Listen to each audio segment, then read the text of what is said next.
Like the artistic director curates what happens on our stage. They curate the programming. And the one thing, and this is like, I think, again, reflected in Woolly Mammoth's sort of idea about audience design, we talk about it as if we're curating the audience. So how do we then simultaneously curate our audience, right? So that it's not enough that we choose the program that's happening on stage.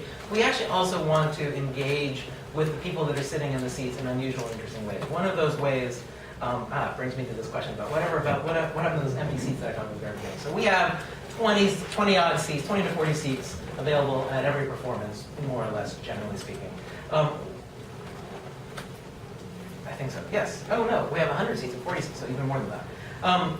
There's a few things that we're doing. We've just started this thing with the New Haven Free Public Library. The New Haven Free Public Library has created a series of theater passes that anybody from the public can check out and come to see a play for free.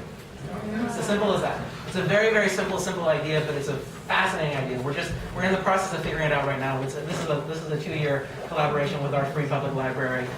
They're also engaging with us on a larger on the programming that we're doing around Clybourne Park. But it's a really amazing thing, because what you find is this. Let me tell you this. When you get the librarians excited about the work that you're doing, the librarians, the conversations that they have with people that would never walk into a theater is amazing. And so when you get them excited about it, they actually will find people. So like we just did a production of January Joiner by Laura Jackman. It was a world premiere about weight loss and body image, and there was this woman who came in and stayed at the talkback. She was 300, she was like morbidly obese. She came in, she sat down, she spoke for 15 minutes about her experience. That was not something that could have happened had it not been for this particular inroad into the work. She'd gone to the library and basically got... She was a regular at the library. The librarian recognized that she might be interested in the work, went up to her and said, you know what, I really think you need to do? You need to see this, you need to check this pass out, and just go see it. And so what you're also doing for free. So you're also empowering the librarians to act as ambassadors for the work you're doing in the theater. It makes a kind of interesting sense. Eric, that's very exciting. That is awesome. Yeah. That's a really big idea. Yes. Well, that's the thing. The theater has capacity. So at the moment, there's nobody paying for it. We're just assuming that this is...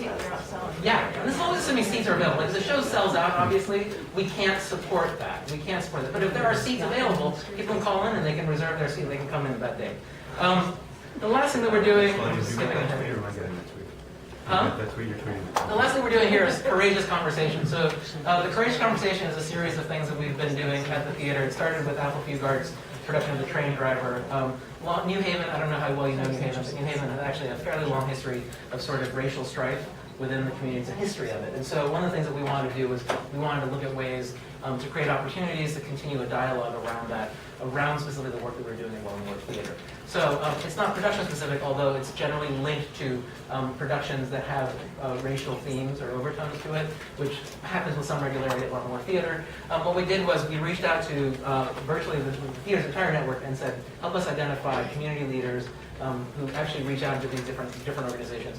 Who are the people that want to do this? Who are the people that want to come in and be a part of this? What we're going to do, and this is like started 3 years ago, what we said is we're going to invite this group of 25 people. We actually invited, I think we invited 75. We got 25 people to come out. We're going to invite 25 people to come. They're going to see the show. They're going to stay afterwards. We're going to feed them with a lot of pizza. And we're going to have a kind of moderator come in and we're going to have a conversation.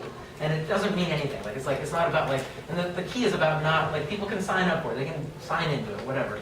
No one's required to do anything. No one's required to speak. But they come to participate, whatever that means. And they talk about their experiences of race. And the idea being that what we're trying to do is we're trying to spark a kind of really interesting conversation. And at the heart of that idea is at all times, we go back to this idea of curating the audience, right? We're reaching out to individuals whose voices are not represented in Wharf Theatre's audience. In our house. Not represented in our house. We want to invite people into our house that would not otherwise be there. Is it thematic or content related to the play ever, or is it just wildly diverse constantly, just in terms of the community? Well, it's generally thematically related. So we actually curate the invite list. So we actually reach out to individuals to sort of who sits in this circle?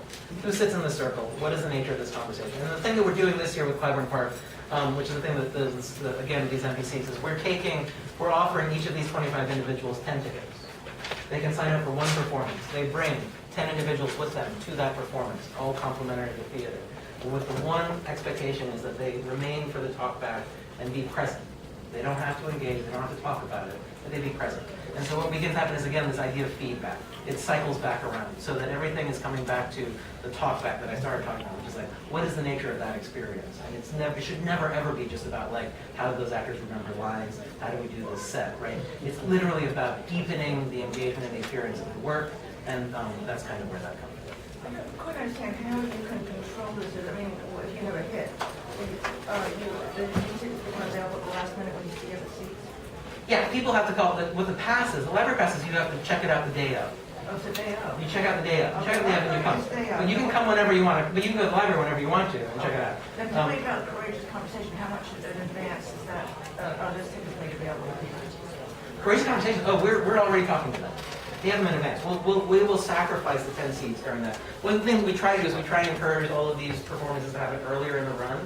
The other thing we're doing is we're also building a series of symposia around gentrification in the New Haven community. And so we want to encourage all the people to come out and attend these conversations. But that's kind of where that comes from.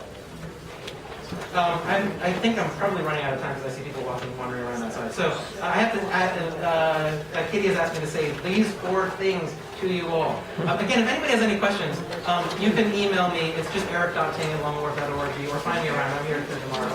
eric.ting@longwharf. Number 1, if you have a clinic or ping chong form, you can give it to Kitty, not me, right? Kitty, now. If we don't have your ping chong form, then we'll release your seat to someone on the wait list. Last call. Number 2, join us at the reception at the Art and Theater located at 40 North 2nd Street. Just walk east on Chestnut towards Sheridan, turn left on 2nd. I hope you're writing this down. You have a map in your packet, better. Oh, this is the best thing. Delicious, heavy appetizers will be served with drink. Follow Kitty there. We're not going there now, though. Number 3, if you're interested in seeing a show, visit the phillyfunguide.com for a comprehensive list of entertainment options in the city. And number 4, we will start here at the Chemical Heritage Foundation tomorrow at 8:30 a.m. for breakfast. Thank you all very much for listening.